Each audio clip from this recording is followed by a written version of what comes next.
Hello and welcome to Arts and Entertainment. I'm Deborah Gilbert, your host, and as always, it's so great to have you. Thank you so much for being here. I hope you enjoy the show, as I hope you have enjoyed all of the shows. Well, we're going to highlight the Palace Theater, which is based in Waterbury, Connecticut, and Sherry Marcucci, the Director of Special Projects and Curated Events, is my guest today. And Sherry, thanks so much for being here. It's such a pleasure to have you. Thank you so much for inviting me. I appreciate the opportunity. Well, what I like to do, which we talked about before we started taping, is to introduce the guest to the viewer. So why don't you take us back? Tell us about your background. Sure. I've been with the Palace Theater. It's hard to believe, but it'll be 19 years this November. And my background prior to that is I worked in the social services industry for many years. But after coming to the Palace as the marketing officer, I've had the opportunity to do and experience some amazing things. And I am very appreciative of all I've been exposed to, gotten to do, people I've had the opportunity to meet, and of course, the wonderful shows I've been able to see in that capacity. How about your background? Did you go through schooling and grow up knowing that you wanted to be in a theatrical environment, or did you think that you'd stay in social services? Well, I guess I feel like I came out of the womb wanting to be in theater in some way, shape, or form. So it's kind of a natural fit that I ended up here. I would say in the second act of my career, and I'll explain that a little bit as we get further into the program. Just in the last couple of years, I've taken on a new role at the Palace, and that is as a result of the pandemic, actually. As many of you know, entertainment was totally shut down during the pandemic. At first people were saying, well, why aren't you open? Well, it's like a manufacturer that they didn't have their materials to create their product. We present at the Palace Theater touring Broadway and headliner acts. And as most of us know now, of course, there was no entertainment to be had. People weren't going out on the road. People weren't going into theaters. We, like everybody else in the industry, were shut down. But as we were beginning to prepare to come back and get ready to start the work that comes before our season begins, I began to say to myself, this is just not something at this stage of my life I want to continue to do. There's a lot of stress in being the marketing officer, and I felt like this is a time in my life I want to be doing something that is joyful to me, and also bring something of value to other people.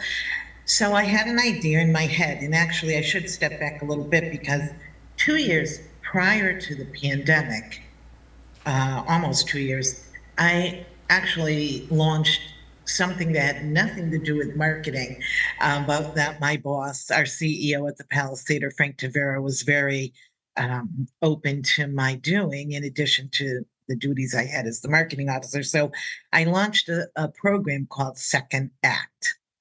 And as you might imagine, it was a storytelling series with people who were doing some really different and interesting things in the second acts of their life.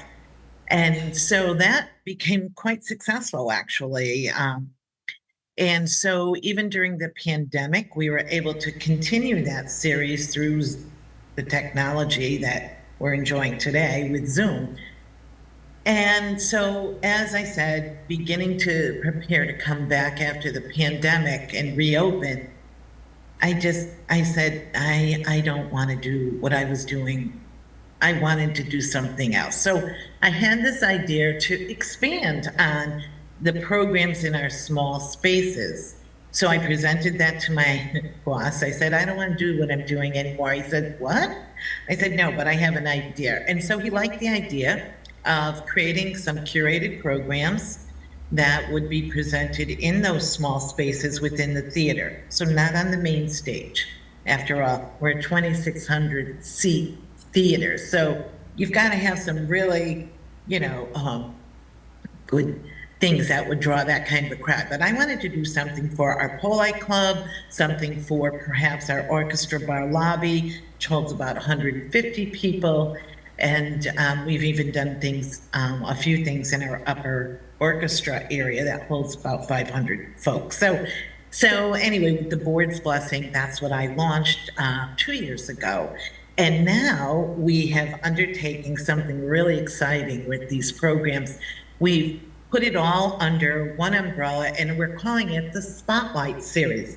And I'm holding up the brochure. I'm not sure if you can see that, but this just dropped last week. So being on your show, Deborah, is really wonderful because we have encapsulated all the programs into the Spotlight Series, and we're offering people the opportunity to become members of the Spotlight Series, much like a subscription series would be for our touring Broadway programs. But this is about the programs that are under this now Spotlight umbrella, and I'll be glad to elaborate on those. People will probably say the Palace Theater, Waterbury, Connecticut. It sounds great, but I've never heard of it. And probably some people have and have been there, which is great too. But could you tell us a little bit about the history of the building and the history of the theater? When did it get started? Well, the building itself, we celebrated our 100th anniversary 2 years ago. So it opened in 1922 under the auspices of a very successful entertainment impresario of that time period, Sylvester Z. Polite. And he had commissioned the building of the theater. He also owned many other theaters in Connecticut, and his theater in Waterbury was meant to be for the people, but it cost at that time, which was an exorbitant amount of money, $1 million to build. And it is totally breathtaking. I'm obviously unbiased, but for those who've been there, I know you will agree, I don't think there's a prettier, more spectacular venue in all of Connecticut. So the theater went along, it opened, it showed, it had vaudeville acts of the day and then silent movies, headline acts. I mean, all the greats in the entertainment world in the last century really played the Palace for the most part.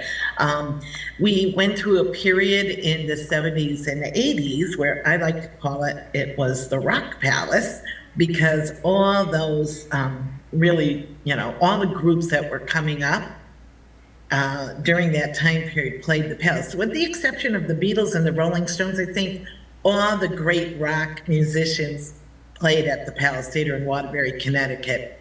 In fact, the year we reopened, we had an exhibit called The Rock Palace, and we highlighted all the groups that had been there. But in the end of the 80s, we closed. We went dark for 17 years. And when we reopened after a very extensive restoration that cost $30 million. And we restored the theater because, as you can imagine, over a long period of time, particularly during those rock years, the place was trashed. And so after this wonderful restoration, we reopened to great fanfare, and it was with the headline act of Tony Bennett, who had been the last entertainer to be at the theater before it closed in the late 80s. What you're doing right now, Lauren Yarger, of Gracewell Productions and the co-founder of the League of Professional Theater Women, recommended that you come on again, which I'm thrilled that you decided to do, to talk about the series that she is doing with you. What is that that's happening? Well, so Lauren and I had a conversation. I knew Lauren for years in my former role as the marketing officer, as she did reviews and would come to the theater to see the touring Broadway shows we present. So Lauren and I one day had this conversation about the possibility of doing a table reading series at the Palace. Now, this was before COVID. So we were, talking about it, looking for, maybe some financial support. And then, of course, COVID came and that put sort of our plans on hold. But it didn't stop them. And through the time period of, the theater being closed, we continued to have that conversation. And so when we reopened, the plan was that we would offer a table reading series, which we did. And it was very well received by the people who attended. And so we decided this is something we want to continue to do. So this season, we're going into our fourth season of offering the table reading series as part of our Spotlight series. That's one of the programs we'll be offering. And it's just a wonderful way to let people, see kind of the behind the scenes, what it takes to get a show from page to stage. And this past season, we had a almost fully staged presentation of a musical that's being prepared to hopefully make its way to Broadway one day. And that is Quentin the Roosevelt musical. And the reading was very, very impressive because William Lindstrom, the lyricist, he was actually there and he's playing the music. Wonderful cast. And they're coming, so they did Act One in April. They're coming back in November as part of this year's table reading series to do Act Two. So we're very excited about that. If you want to, tell us about your calendar that you're doing for special projects and curated events, or what's happening in Spotlight. Do you have things planned for the rest of 2024? Oh, we sure do. The whole season is actually planned out, 24, 25. So let me tell you about some of the different components of the Spotlight series. We have our community series, if you will. And the word community, the unity is emphasized in this particular series. I wanted to do something that brought folks together from disparate backgrounds who would come together for different reasons and maybe listen, maybe enjoy some entertainment, maybe hear a different point of view. So the first program in that series this season is actually happening on August 22nd. It's called Summer's Comedy Night, and it's an open mic comedy night hosted by Summer Orlando, who is well known throughout Connecticut and beyond as a drag performer. And this is not only a drag show, however. This comedy night is open to anybody, whether it is you do stand-up, whether you're part of a sketch comedy group, whether you thought, like, maybe I'd like to do this. Maybe you do some parody songs. It could be any kind of comedy that you want to present. And it's in a safe setting, a safe environment. The last couple of years, we've had coffee houses where people did spoken word, presented songs, or poetry. This year I wanted to lighten it up a little bit. I think we need to laugh more than ever these days. So that's where the impetus to do a comedy open mic came from. So that's happening on September 22nd. And we are taking about 20 people to sign up or show up that night. You can sign up on our website. And our website, by the way, is Palace Theater CT for Connecticut.org.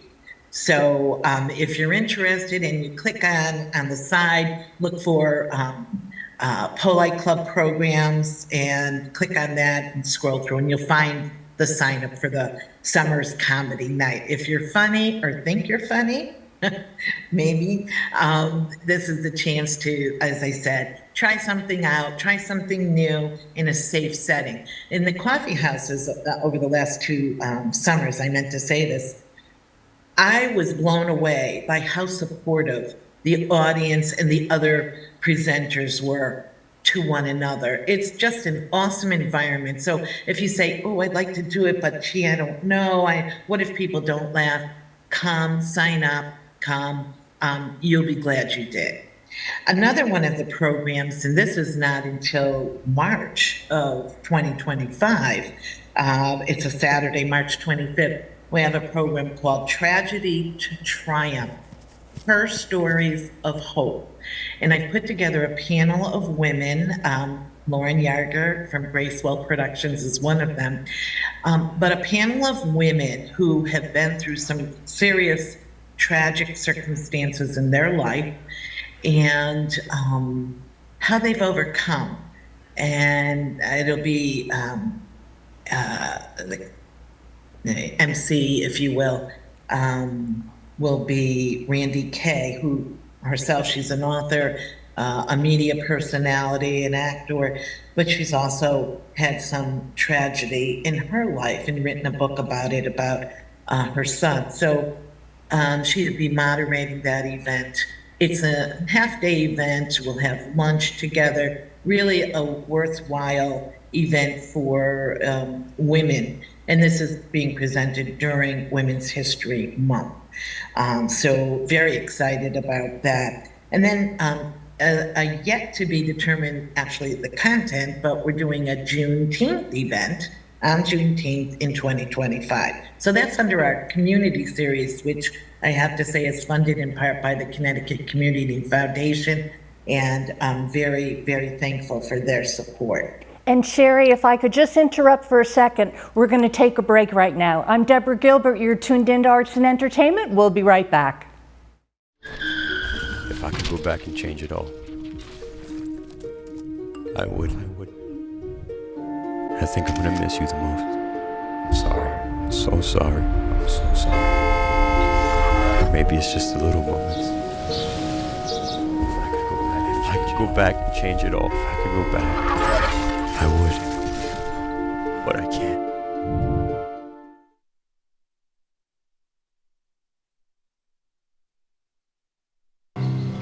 For decades, I've taught you everything I know. How to safely build a fire, and how to control the flames.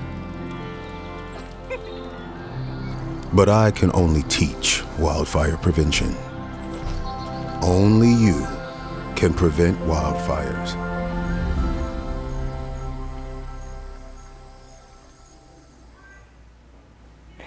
And welcome back to Arts and Entertainment. I'm Deborah Gilbert, your host, and my conversation continues on with Sherry Marcucci of the Palace Theater, which is based in Waterbury, Connecticut. And Sherry, I'm sorry to interrupt, but I did need to take that break. Continue on with what you were saying. Well, I just was talking about the community series, and I finished talking about those events. So the next series I'd like to focus on is our author talk series called I Wrote That. And that's this year. We have some really compelling authors that will be presenting during the upcoming season. And we kick off with another member of our League of Connecticut Theater Women. That's Susan Granger, whose name may be familiar to many people. She's for many years, she was a radio personality. She had a syndicated series on things happening in Connecticut.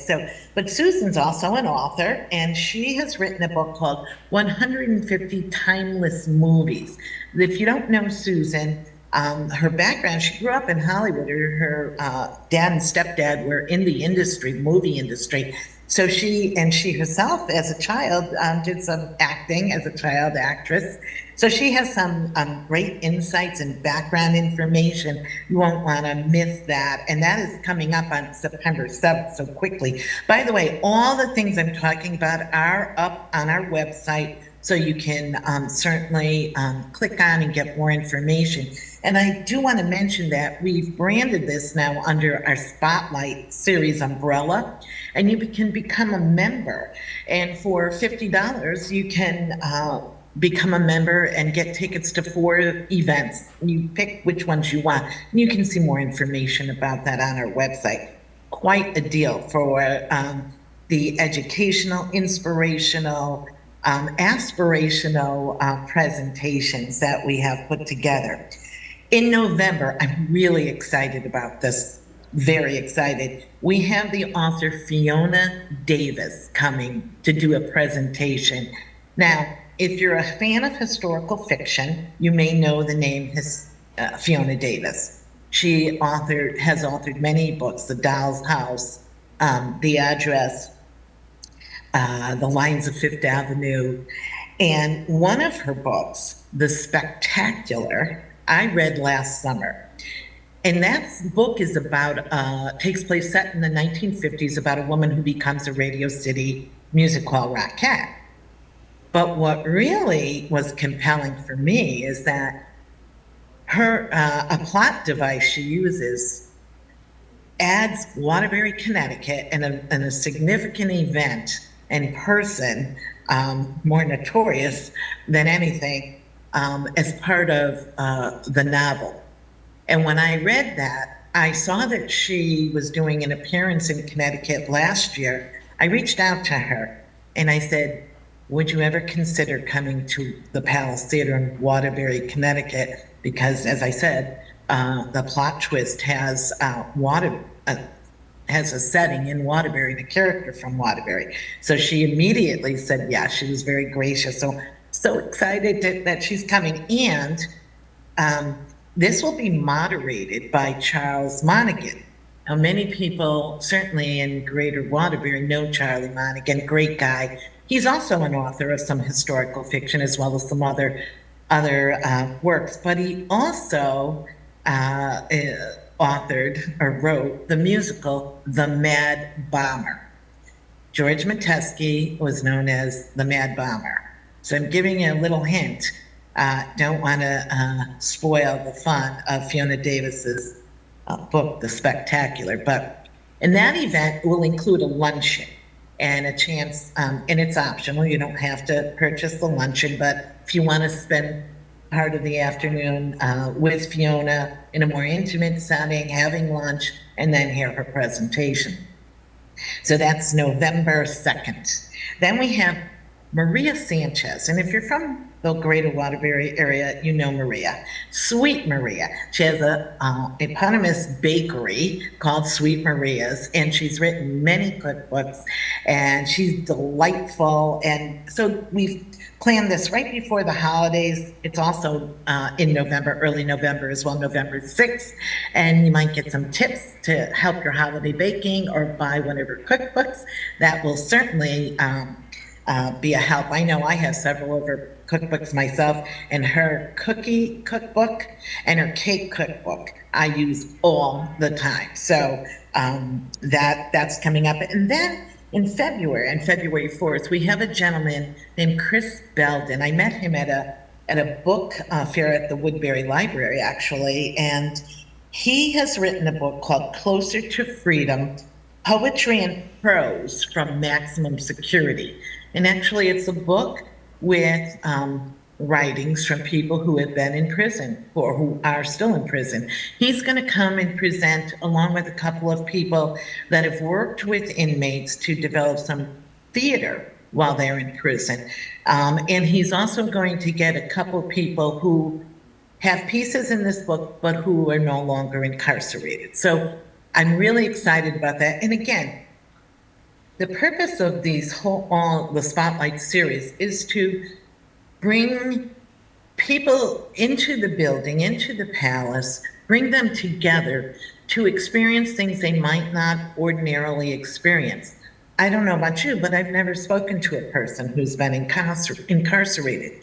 And it's a chance to really kind of hear another person's story. You might not agree with the story or the circumstances, but you get to maybe have a deeper empathy or understanding, compassion, or just get some information. So that's what excites me about putting all these programs together. Well, we are starting to run out of time. Any closing thoughts for the viewers? Well, I just would invite the viewers to go to the Palace Theater website, because I didn't even talk about Second Act or our new immigrant story series, which is hearing from people that have come to this country and from other countries, and what it's been, what the challenges have been. And, you know, I'm happy to say that all these people have become successful. So again, an opportunity to just hear somebody else's story. We might not be on the same page, but at least you get a little bit more information, a little bit more knowledge about someone's experience, because we all share this world. Okay, well, I want to thank you so much for being here today. It's been such a pleasure. Thank you again for your time. Thank you so much, and I come back anytime. Okay, I'm Deborah Gilbert. You've been tuned in Arts and Entertainment. In case you need to reach me, I'm at artsandentertainment@mail.com. Well, I hope you have a super day today. Thank you again, as always, for tuning in. I'll see you next time.